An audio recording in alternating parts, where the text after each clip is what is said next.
Okay, everyone. Thank you so much for taking some time out of your likely very busy schedules and unexpectedly busy and odd schedules to join us here this morning.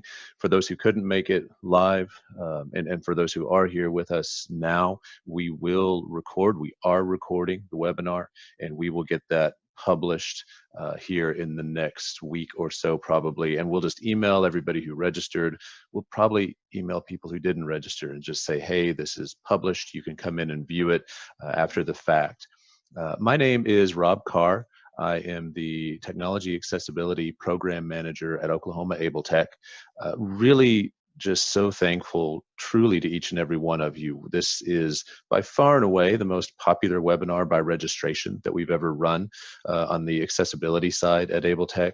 So really grateful to you for taking the time, not only the time out of your day, but also the time to think about accessibility in technology as we are moving things to digital at a rate that I don't think we've really ever seen before. So I'm joined today by Lissa Prince. Lissa, you want to say hello? Yeah, good morning, everyone.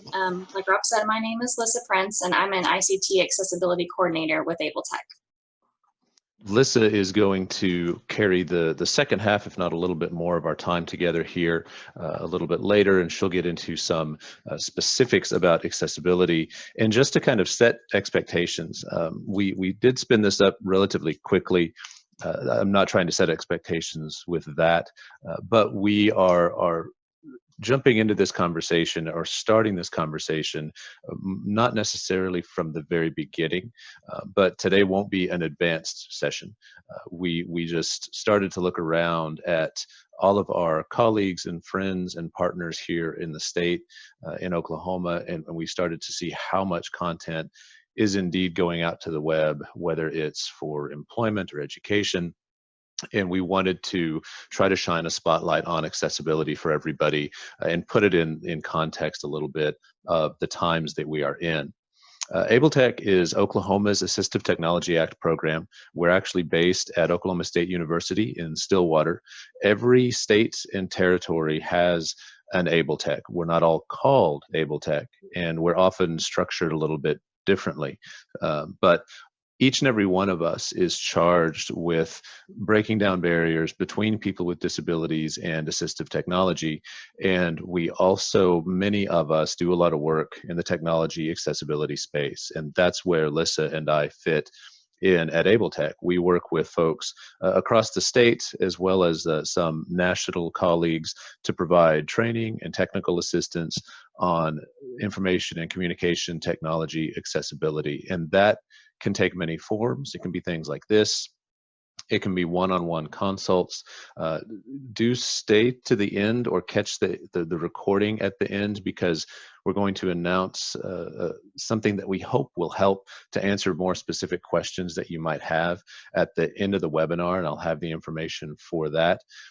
But we work on accessibility on just about every level, from specific kinds of content and how to make content accessible to looking at some of the organizational issues that many of us are sorting out now in real time, especially again as so many people are moving into the web space. I think that we probably have the instant creation of web professionals, again, at a rate that we haven't really seen before, because so many things are going out online.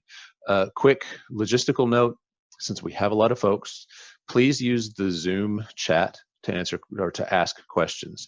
Feel free to ask questions at any time. With this many folks, we don't really have a way to be able to reasonably have audio going for everyone. So if you have a question, feel free to ask that question. Just please type it into the chat. We will monitor the chat throughout and try to answer it as close to when you ask as possible. With that said, let's go ahead and get started. And I actually want to draw a comparison here to something that, for those of you who are new to accessibility, might help a bit.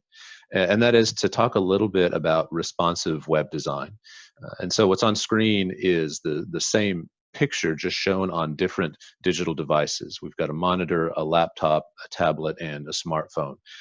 Responsive is kind of just the way we do the web now, right? I mean, it's an expectation that we have of websites. For those of you who might not be familiar with the term, responsive design refers to a website that is still easy to use and attractive and consistent, whether it's used on a traditional computer setup with a keyboard and mouse and a large monitor, or a laptop or tablet or a smartphone. And we all have used sites, even in the modern day, that are and are not responsive. The idea with responsive is that, as the name implies, it responds to these different form factors, as they're referred to, these different sizes of devices, sizes of displays, and different interaction methods. So a responsive site will be ready to be usable by touch on a phone just as much as it is via mouse and keyboard on a desktop or laptop. And it's just part of design. It's part of the web now. It's how we do web work for the most part. At this point, I think if we encounter a site that's not responsive and we're on a smartphone, it's really annoying because we're so used to sites responding, and we're used to images resizing and content moving so that it's in an easier spot to interact with on our phones. When it isn't, we do get annoyed. We're pinching and zooming and swiping in all directions, and it's a frustration. And I think that's why responsive is just part of the language. It's in our procurement expectations. If we go and look for a theme for WordPress, we probably just assume that it will be responsive. And we're probably checking to be sure that it is. We're looking for something, whether it's testing the theme or looking at its documentation, to make sure that responsive is a box that's checked. The thing that I like about responsive design, and this is where I start to expand the concept of what responsive means, it means for those of us who create the web and digital content that we're thinking about how people use it. We understand that when we send something out into the World Wide Web or out via an email, we can't guarantee that everyone's going to use it on a traditional full-size computer. And accessibility is not even the same train of thought. I mean, it's the same car on the same train of thought, because accessibility comes down to willfully designing things so that they are more, well, responsive to different kinds of device interactions. So if someone uses assistive technology to interface with their device, they will use that assistive technology to interface with the web and with whatever digital stuff we happen to put out through web technologies. So all of it is an indication that we think about how people use what we release into the wild, and that when we release something out onto the web, even if it's for our employees and it's behind a login, when we release that thing, we don't have full control over how people use it. And we can't try to force people into lanes. I've had some really interesting conversations in the last couple of days about how, with so many people working and learning from home, we see difficulties not only maybe in internet connection speed, but also in the devices that people have at home. Students might be on campus or in the classroom and have access to Chromebooks or laptops or computer labs. Now that they're home, they may only be able to really access the internet reliably through a phone. So this parallel, I think, is important, and there are a lot of parallels between accessibility and responsive until you get to the point where we talk about responsive just being the way we do things, because we see gaps with accessibility in that regard. In other words, we don't see accessibility integrated into our work as well as responsive design often is. So there's another important point when it comes to the distinction between accessibility and responsive design. When a site is not responsive, like I said before, it's annoying. When a site is not accessible, it puts up a barrier for someone that has a disability. It stops them from that interaction. It blocks them from that content. It keeps them from being able to use or perceive or read whatever thing we have created. And this is backed up legally, and that's not what this session is about. But this is a civil rights issue, and there are civil rights laws that govern how we do or don't discriminate when we provide things. And those things can be provided in person, or as we're seeing now, especially remotely through web technologies. So it's much more important is accessibility than is responsive design, because it's about civil and human rights. And I've read a lot of opinions and heard a lot of folks say that accessibility is more important now than ever. And I'm not going to say that's wrong. My take on it, though, is just that accessibility is amplified now. The importance of accessibility should be even more obvious than it was before. And I think that the end result of parsing that out doesn't really matter as long as we start to really look at the way that we do things. And I'm going to get into kind of some of the organizational things that we can do to remove some of these brick walls from in front of people when they're using our digital. And I want you to think about how important accessibility is in this time of moving everything to the web, based on the fact that we are moving so much to the web. We are literally taking work environments and setting them up remotely. There are probably a lot of you who have a cat walking across your desk right now. You might have your kids at home. You're all kind of stacked on top of each other, trying to keep these things all going. We've seen digital environments in schools that have shut down, whether it's our K-12 schools around the state, or I think the majority of our higher ed institutions that are pushing all of their learning out online, whereas before it was a subset maybe of the learning activity. So these critical life activities now are going digital, and the concern that those of us in the accessibility space, and I think a lot of you have, is how do we make sure that we're not putting these brick walls up in front of people left and right? How can we begin to release this stuff quickly and get things done quickly, but not put ourselves in a position where something discriminates against someone? We have to make sure that as we are putting everything out right now, that we are really paying attention to the message and the way it's delivered. I think now more than ever, there is so much static in people's brains that we have to be really focused on the clarity of our communication. We've got to be concise. The way I think about it is we have to have low overhead interactions and information, because otherwise we have to just be louder to get through all the static. So I think that it's a time to focus on making everything that we put out logical and accessible. That's a part of making sure that interaction is low overhead, is making it accessible. And what we're talking about really is quality. And accessibility is very much a marker of quality. And I know that we are being pushed and that we are in a hurry to get stuff out. You know, we have to keep things going, again, at a pace that we've probably never had to fly from the start with. Maybe we've built up to going fast, but we've all just been dropped in full speed. This, though, is the time to make sure that we focus on quality of our digital, to be sure that we are making things that work for people. So let's talk a little bit about some of the specifics. One of the key tenets, one of the central purposes of civil rights legislation and the protections that they try to guarantee is to make sure that people with disabilities can independently participate in really all phases of life. So just to list a few, I've touched on a couple of these, but when we think about accessibility in technology, it's in our employment settings, it's in education, it's in civic life.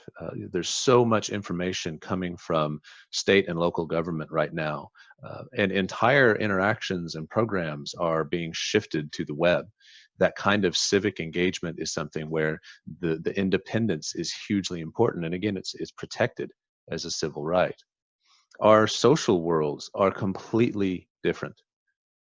I mean, it's using Zoom in ways that Zoom didn't think Zoom would be used in. I've got two boys, 6 and 10. They meet with friends on Zoom. They have soccer practices and meetings on Zoom. Guitar lessons are through Zoom. These aspects of connecting with folks and being able to actually see a face and porting classroom and work interactions out, this is all part of our social life. And again, we need to protect the rights of people with disabilities in being able to do these things independently. Certainly, economic activity is a huge part of this. People need to be able to shop, and so many people are relying on home delivery services that are web-based, that have a mobile app, or Amazon.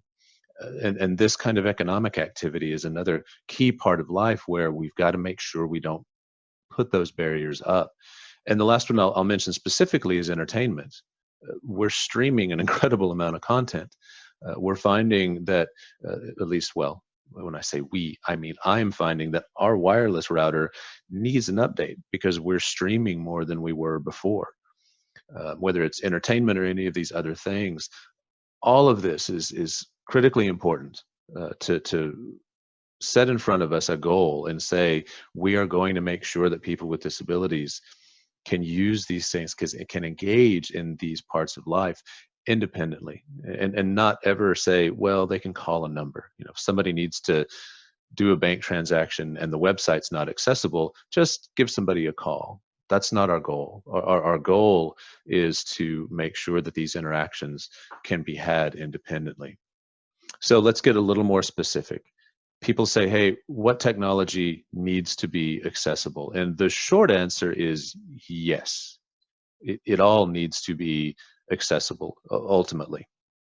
And that includes your websites, that includes software that you serve up for your students, for your employees, that includes social media, the posts that we put onto different social media platforms, and knowing how those social media platforms support accessibility, and then what do we need to do to work around times when they don't. It includes our mobile apps that we've maybe pushed out, like I said, for home delivery service, for anything.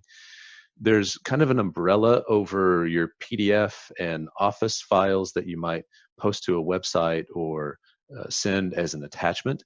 We talk about those as being non-web content items, but they're part of this conversation as well.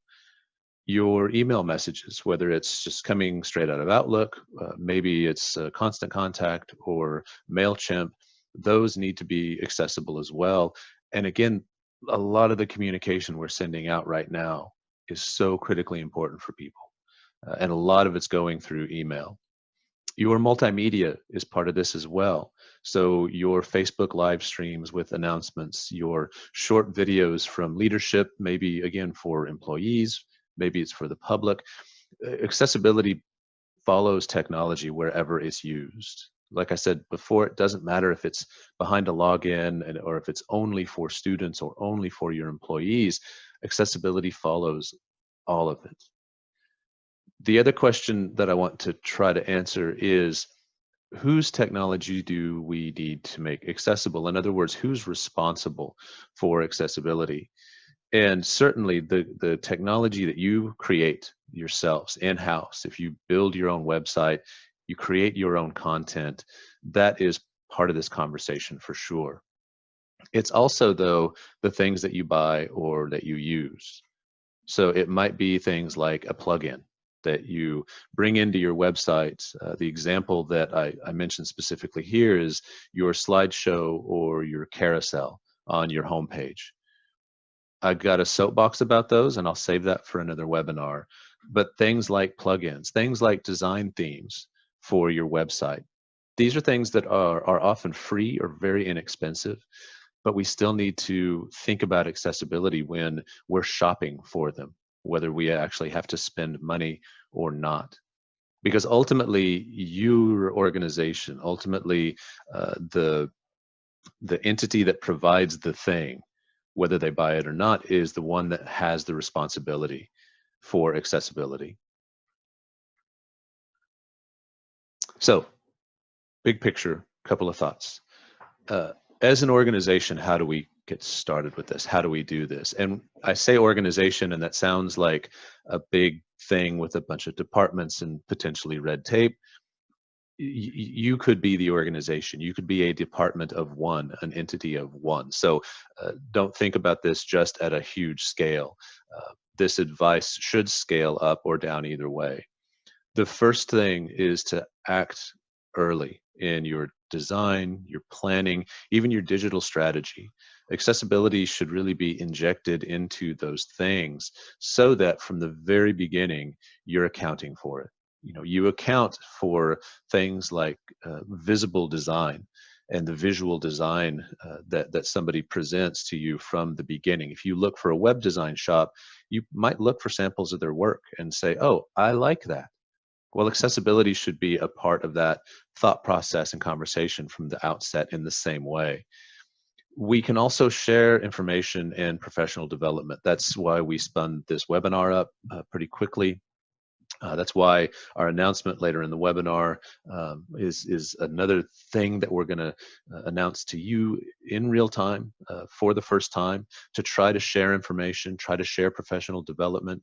We have compiled a set of resources that we're going to refer y'all to dig into some of these more specific things. But sharing that information, sharing professional development opportunities when they come in your inbox is a great way to help as well.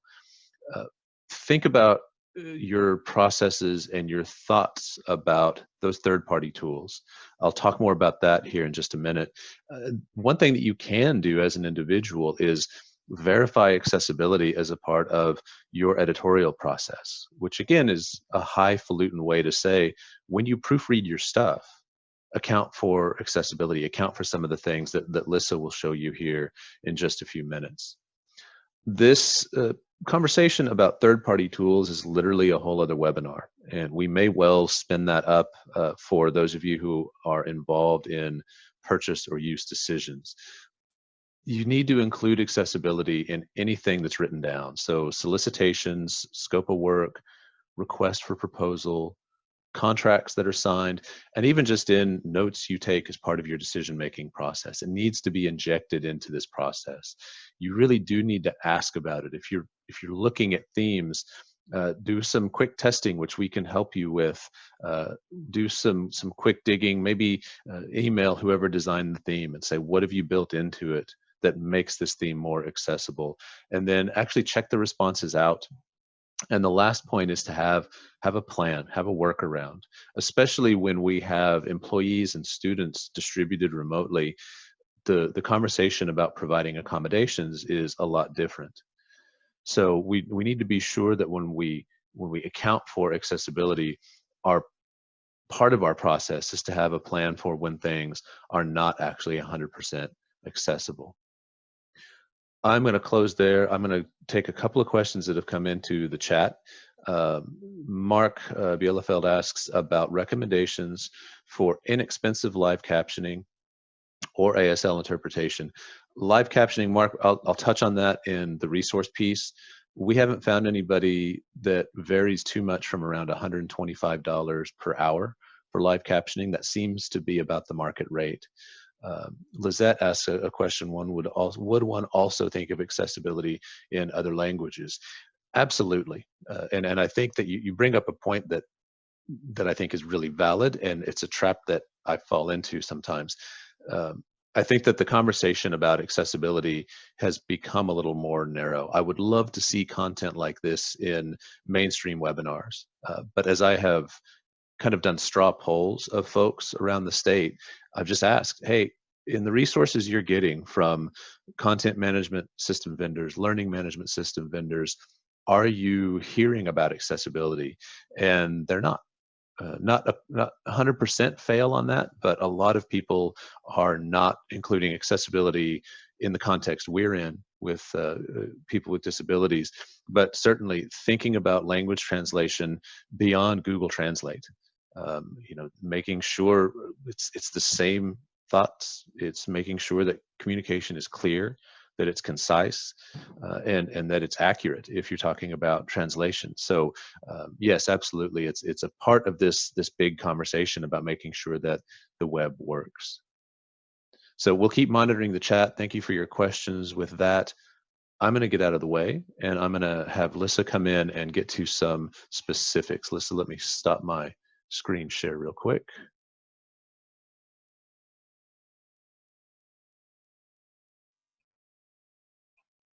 So Lissa, you should be good to go to share your screen. I'm getting a message that a host has disabled participant sharing screen. So I think there's a button you need to click first.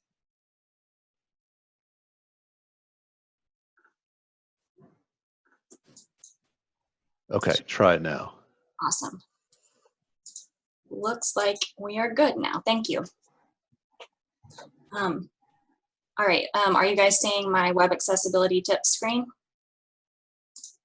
It looks like it is good to go. Okay, thank you. All right, so we did want to get into a few specifics. These kinds of things are what you might encounter in your own content management system or your learning management system. So we'll talk first about content related things. Lissa, I'm sorry to interrupt.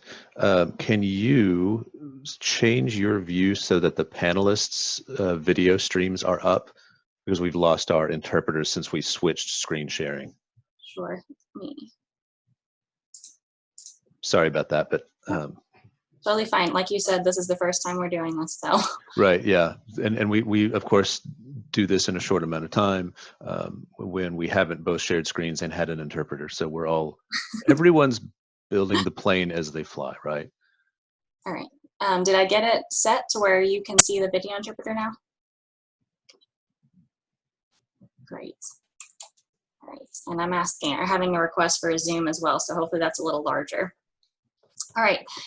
So to pick up where I left off, we're going to go over some specifics first about content and how you can make your content accessible in whatever system that you're using. So today we'll be using WordPress, which is one of the more popular content management systems. So I just want to point out at first that not everything that you'll see is going to look exactly the same in your own system. But hopefully what we show you today will give you a good idea of what you can look for within your own systems. And this sheet that I'll kind of be going over today and using to show my demonstrations should actually provide you some tips so that you can actually know what to search for maybe if you have an issue finding these things within your system, and just some general guidelines for kind of what to do in these situations. So we'll start off first with a topic of headings. So some do's and don'ts with regards to headings. We do want to make sure that we're using the correct order of the heading rank. I've put in an example down below. This is actually from the Web Accessibility Initiative from the W3C, and I've linked that page there for you guys as well. So what they've done is they've actually got a website that's called Space Teddy. It's kind of a famous example. Their page title is called Space Teddy, and it is marked as a heading 1. That is a pretty standard thing for a web page. The heading 1 is typically the page title, and any main sections within that page are marked as a heading 2. So in this case, we have cotton fur, sapphire eyes, synthetic felt paws, and those are all marked with the heading level 2. Any sections that would go underneath those as subsections, say of cotton fur, would be marked with the heading level 3. So that's kind of the general gist of headings and ordering them properly. We also want to make sure that there are a couple of other things we don't do when we think about headings. The first is not to use heading styles unless they actually head up content. So that means that if there's no content that goes below it, we don't want to use a heading style. In a similar vein, we also don't want to just use heading styles to make something look a certain way. Since it is attaching meaning to that content beyond just the way you want it to look, we definitely don't want to make it look like a heading and act like a heading if it's not a heading. I wanted to jump into our editing tool.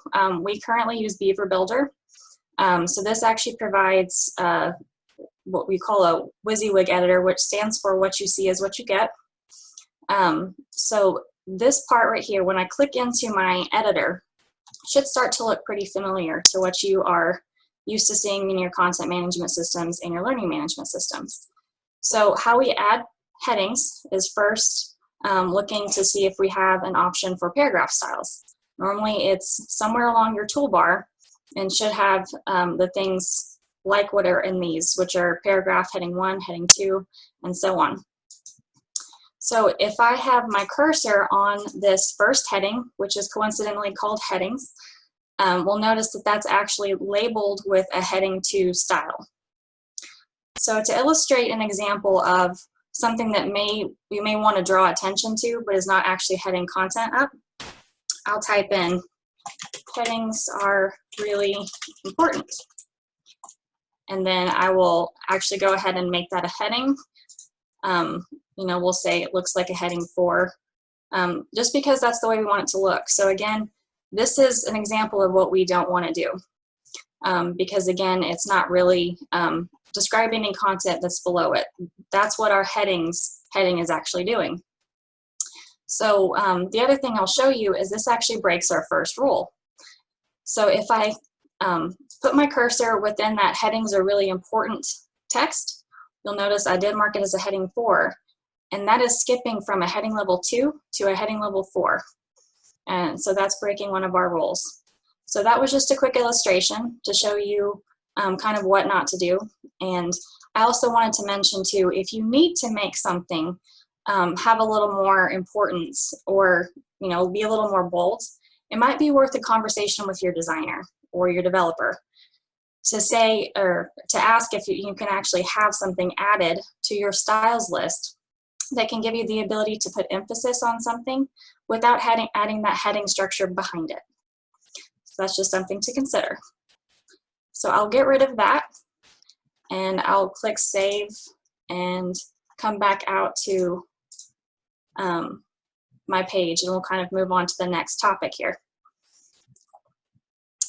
So our next topic is tables and columns.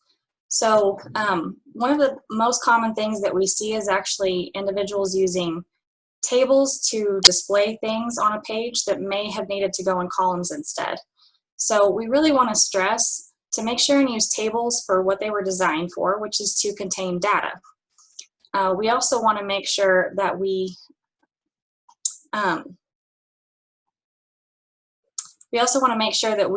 keep tables as simple as possible. Within normal CMSs or LMSs, there's a very good chance you will only have an option to make a simple data table accessible. Unfortunately, if you have anything that contains multiple row or column headers or merged cells, it's a lot more difficult to make those accessible with the tools that we have available in these systems. So the two things to really consider, is what I need to put in here into this page an actual table, or can I do it with columns instead? And I have an example in here, but it doesn't look like it's going to cooperate right now.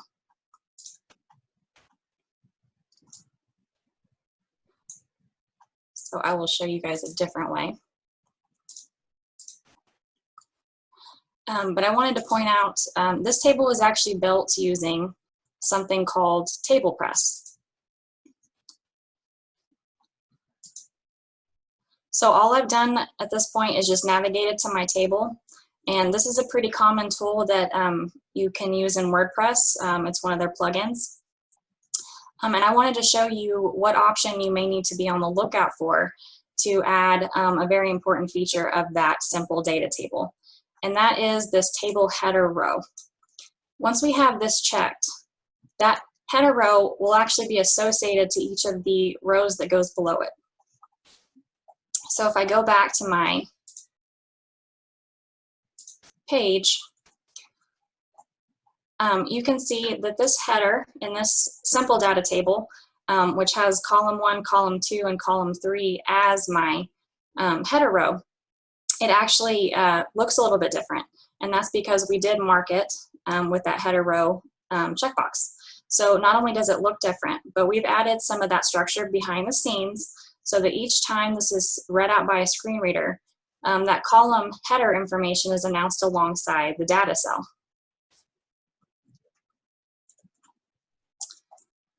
So that's very important to consider. All right.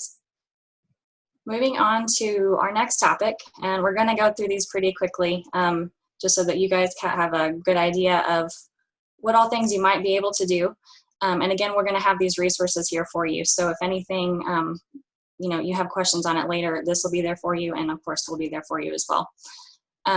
So next up, I wanted to talk a little bit about text equivalents. And specifically here, I wanted to talk about alt text. So for any image that you add to your website, you need to make sure and have some form of text alternative for it. So most CMSs or LMSs do allow you to add alt text for images.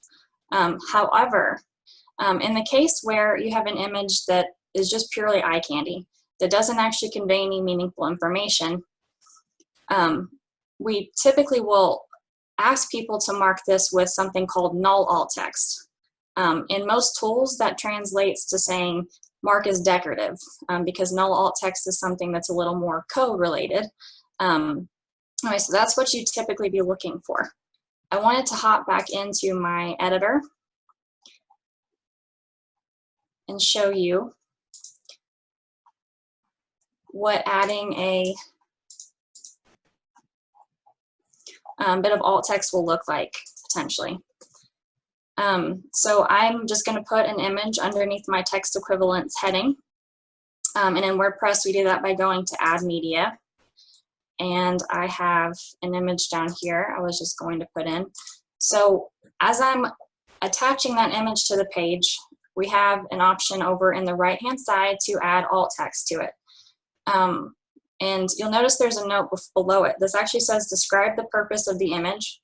Leave the image empty if leave empty if the image is purely decorative.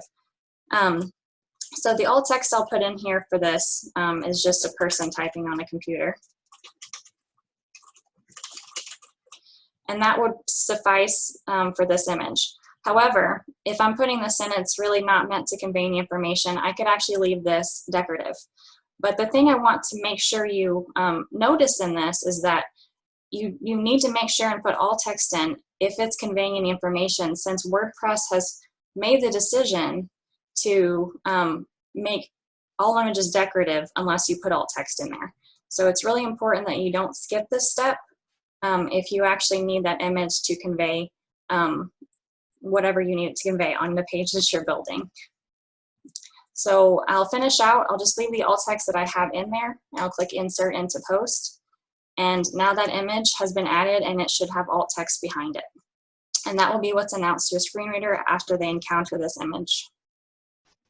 Okay.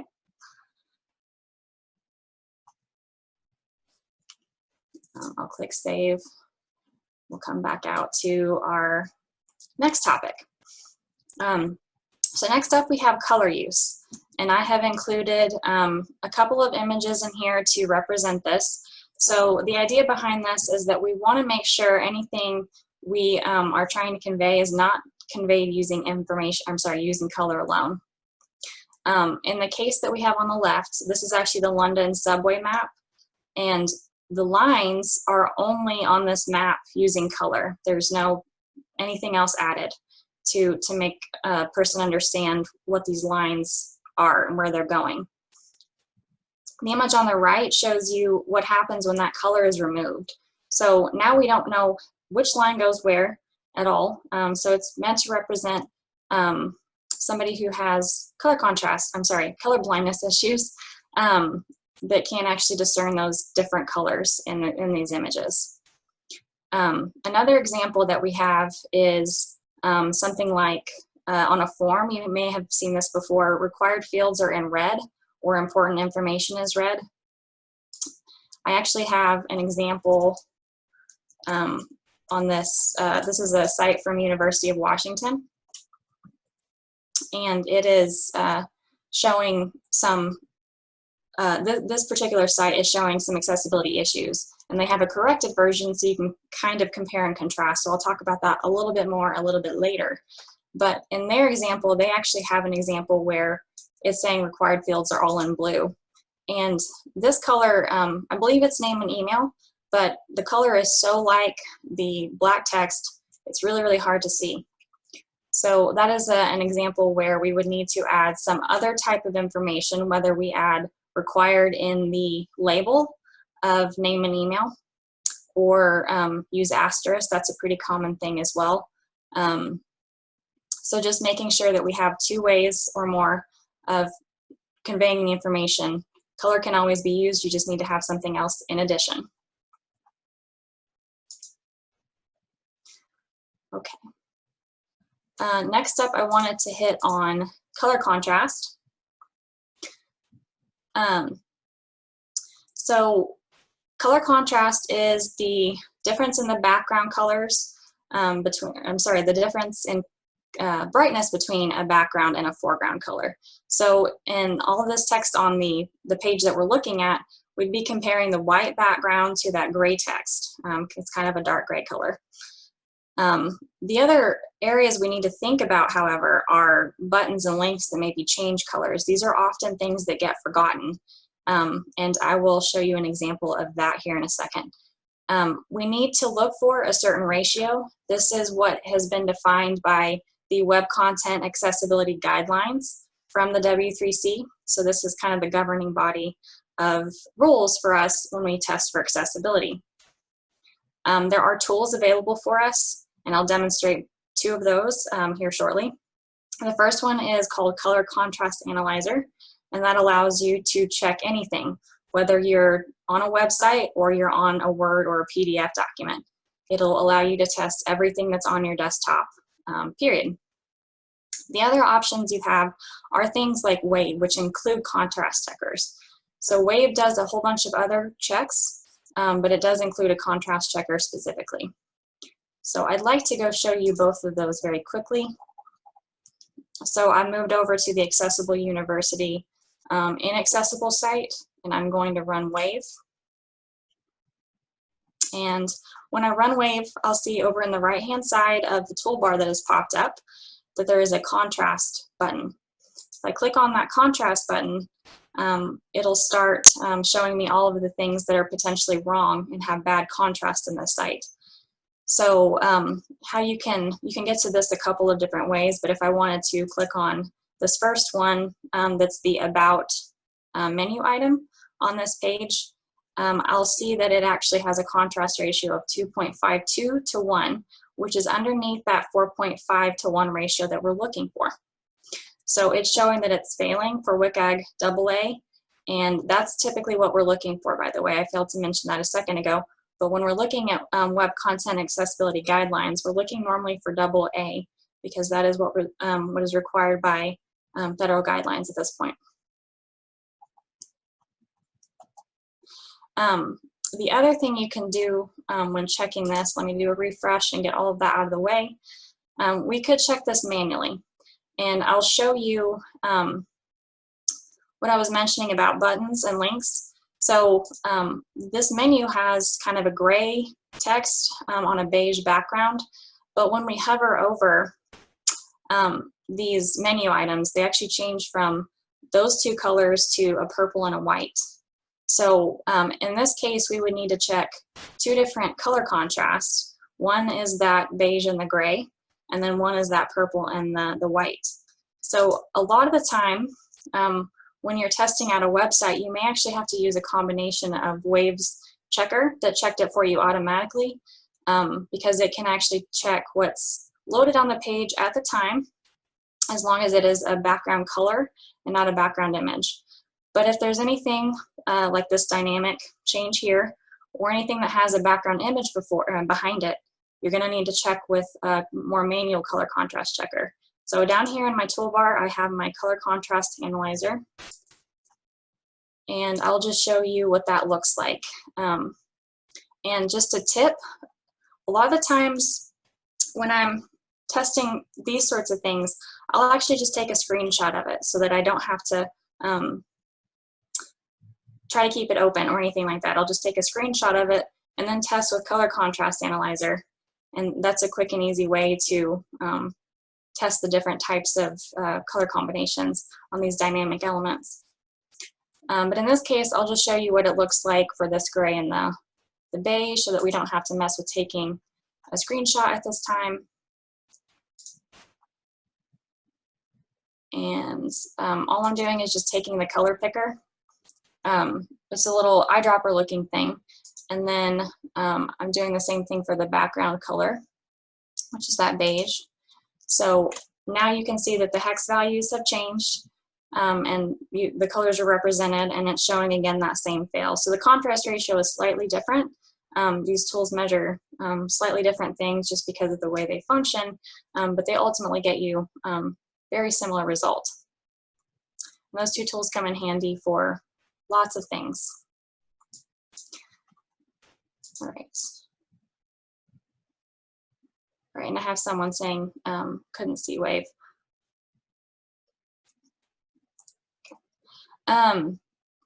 Sounds like we didn't have the ability to show color contrast analyzer. It was kind of fading out. That must have been an issue with screen share, so I'm sorry about that. We'll include some resources on that as well, so hopefully you can get the same effect from that. All right, so next up, I wanted to talk a little bit about text and images. So we often have seen this, especially at this time where things are being shared quickly, and we want information out there that's really eye-catching. I've seen a lot of people starting to put text and images. And what happens in these cases is they're not very usable by people who are using Zoom to navigate a web page or a screen reader. You can put all text on there, but it's just not the optimal solution. Couple of things you can notice. This image that I have, it's kind of looks like a moonshot with some light coming out of it. And I put an example of gray text over it. And with the light brightness that's coming off of the moon, you can't really see the bottom piece of the text. So I just talked about color contrast. So in this image, we would be needing to test all of the different color contrast possibilities within this image, of which there are several. So that's one issue. We just really want to try to avoid that if at all possible. Another thing is text and images typically doesn't stay as crisp as text that's just put on a page as true text. So if I were to start zooming, you'll have to forgive me while I kind of get zoomed in. This example below actually also came from the W3C, and you'll notice the text got a little fuzzy. This one isn't as horrible as it could have been, but there are definitely cases we have seen where the text is really unreadable because it gets so blurry because it's such low quality. So you want to avoid, if at all possible, putting any sort of text within an image. Right. Really quickly, I'll cover links. So the main thing to keep in mind for links is that we want to make sure that the link text is actually descriptive. So the link text needs to actually tell a user where that link is going to take them. And I have an example below in this section that says it's kind of comparing two things. So you see a lot of read more links or click here links. And we definitely want to try to avoid those. We want to try to put more context about that link within that text. So instead of saying read more, we might say read more about accessibility. The other thing I wanted to mention is more of a design thing for links, but we want to make sure and try to keep the underlines if at all possible. So the underlines let people know who are scanning the site where the links are in the site, in the page, and they really help note the differences between those two things. See, I'll cover multimedia really quickly too. So videos need captions and audio description. And I wanted to kind of briefly touch a little more on audio description. As content's being moved more online, you may be creating more videos than you're used to. Just try to think about describing things as you're doing them, that you're either doing or whatnot, so that it's already included and there's not a need for an audio description track. When it comes to audio, for instance, too, something like a podcast, you also need to make sure you include a text transcript so that is available for those who can't hear that information. The other thing to consider is if you're posting videos onto your site using a media player, you need to make sure that that media player is keyboard accessible and allows for captions to be added. And I wanted to take a pause here. I'll talk a little bit more about keyboard usage since I just briefly covered it with multimedia, but we're kind of shifting from content, things you can do with your content to make them accessible, to things that are a little more technical in nature. So things that are more features of plugins or your theme, whether or not you're using a CMS or an LMS or things along those lines. So just keep in mind that these things are things you may not have control over, but they could also be things that you can really point out to someone who maybe does have the ability to add plugins and things. So I'll shift back over to my Accessible University site, and I wanted to just point out really quickly a couple of things we're looking for. So I'm going to put my mouse cursor in the address bar, and I'm going to start tabbing. And we're looking first to see if we can see where we are. So you'll just notice that the page shifted down, and I have no indication of where I'm actually going. I can actually use a little tool I have to fix that issue. So now we can start seeing that this is where I'm going, but some things have been missed. So for instance, we didn't actually, we weren't able to access these slideshow arrows. So this is just something you really need to make sure and consider anytime you're adding a plugin. Just make sure and test it for all of these things we talked about, including keyboard accessibility, before you add them to your site. Another thing I'll mention is that everything needs to be reachable as well. So if you'll notice, I can't actually get to anything below. If I hover over, like I did before, you'll notice that there are submenu items, but unfortunately I can't get to those even at all with the keyboard. So that's something we need to make sure and consider. The last thing I'll mention, because we need to kind of wrap up so that we can tell you about all our exciting news here at the end. When you're thinking about forms, make sure that you include any information that's going to help your user fill out the form within that label.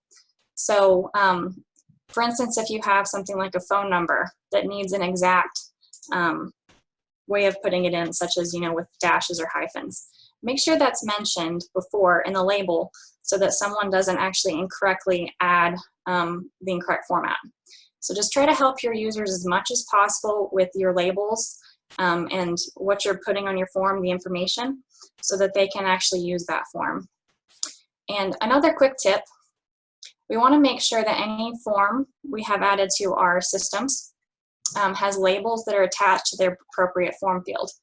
So a quick test of that is actually to click on the label, and if your cursor automatically puts the focus within that field, you have a correct attachment. So I'll just do that one more time. If I click on email, it actually puts my cursor into that text field. So we know that that association is correct, and this is going to be announced by a screen reader so that users of that technology will know what this field is as they're tabbing through the page. Okay, so again, I'll kind of wrap up here, but like I said, we'll have all of these resources available to you, including the tools that I used today, all of the sites I used today, and we'll be, able to help you along the way. And I'll turn it over to Rob so he can wrap up and let you know about our new news. Awesome. Thank you, Lisa. There were a couple of questions.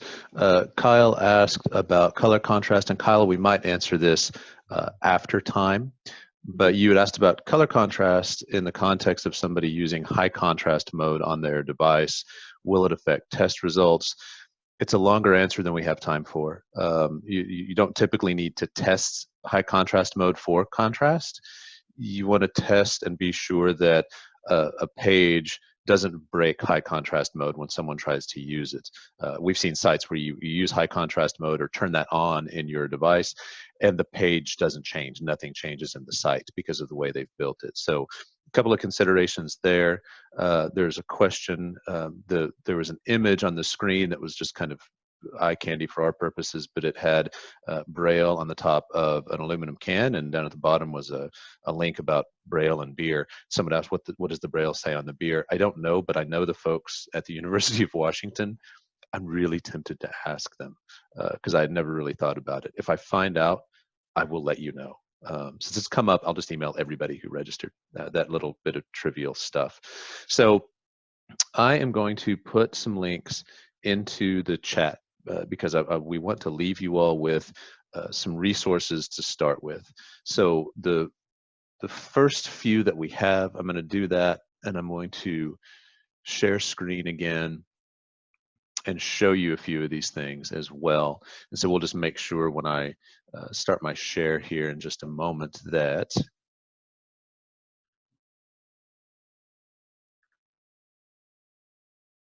our interpreters are still visible. You all should be up. If we have lost the interpreters again, then someone please just let me know in the chat. I think there are only a couple of people that are actually viewing the interpreters at this point.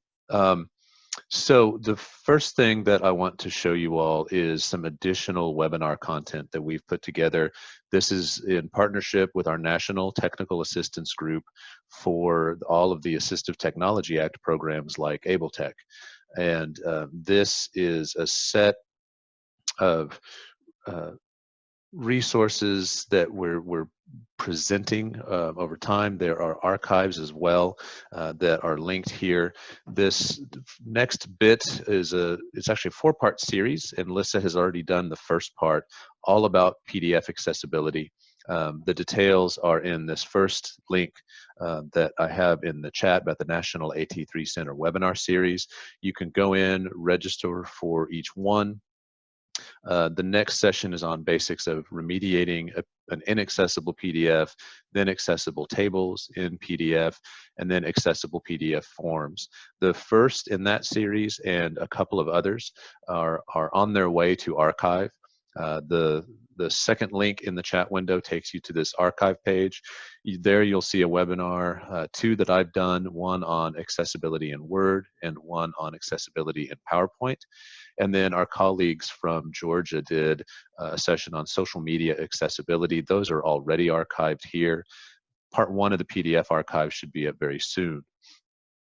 We also have an opportunity for professional development that we have actually taken online. We have hosted for the last 4 years a technology accessibility conference. Typically it's in Oklahoma City somewhere. This year it's going to be on Zoom. We invite speakers in from all over the country. We have local experts who are part of the program as well. We have made the decision to present that remotely. It's June 4th and 5th. Again, the link is in the chat. It's techaccessok.org. You can go there. We do ask for registration, but it's a free event, and we'll just be streaming everyone's sessions over Zoom. The program we're still working on, sorting out speakers. We made the decision to shift it a couple of weeks ago, and so we're just working with our speakers to confirm everything. The next link that you'll find in the chat is the set of resources that we've put together here just in the last week or so.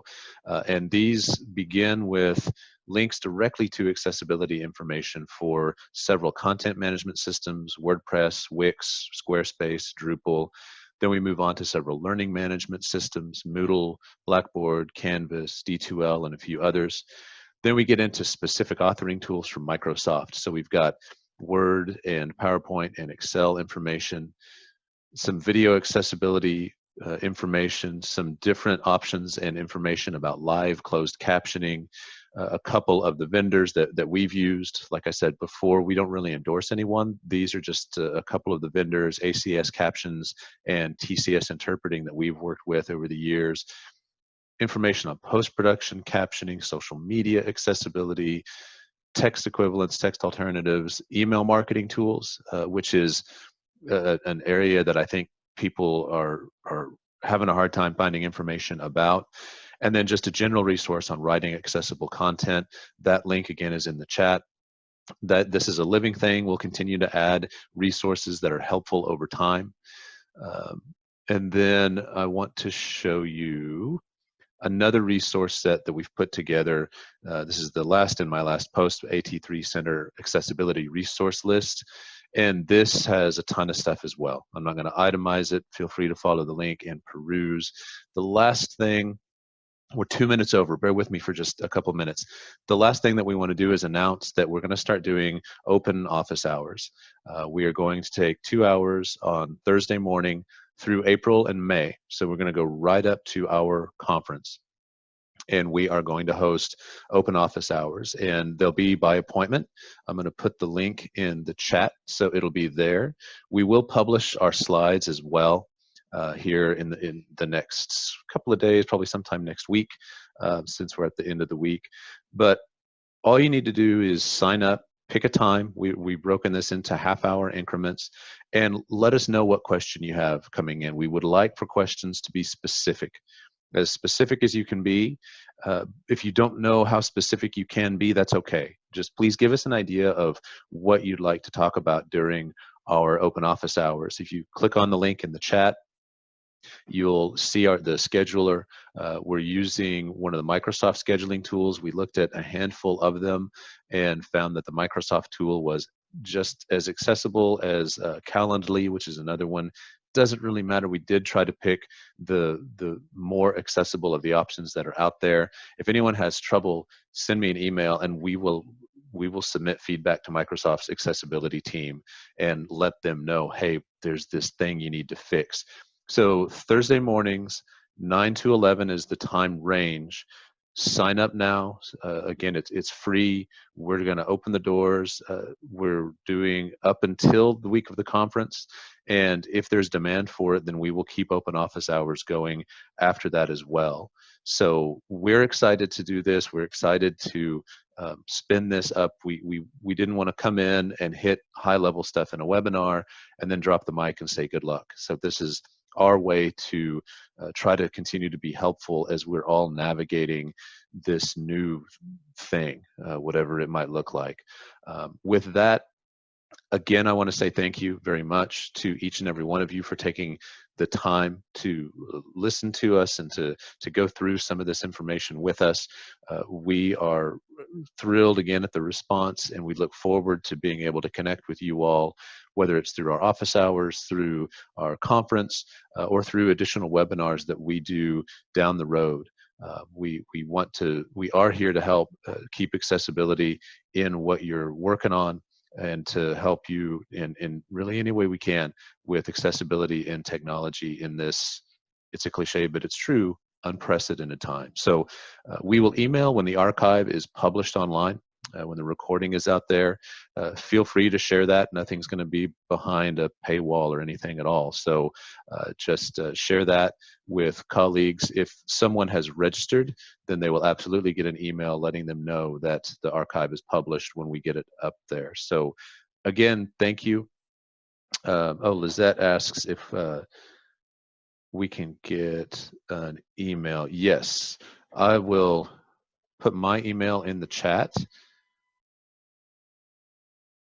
Oh, well, I emailed the links. Yes. There's a couple of questions I think I got mixed up. We will email the links. What we'll actually do is just publish the slide deck alongside the recording of the video, and we'll let you all know when that's published. So the slides with all the links will be up online on our site, and we'll just, again, email everybody when we've got that published up there. So thanks so much. Have a fantastic day, and everybody stay safe. And good luck navigating all of this, and we look forward to being able to work with you all however we can going forward. Have a great one.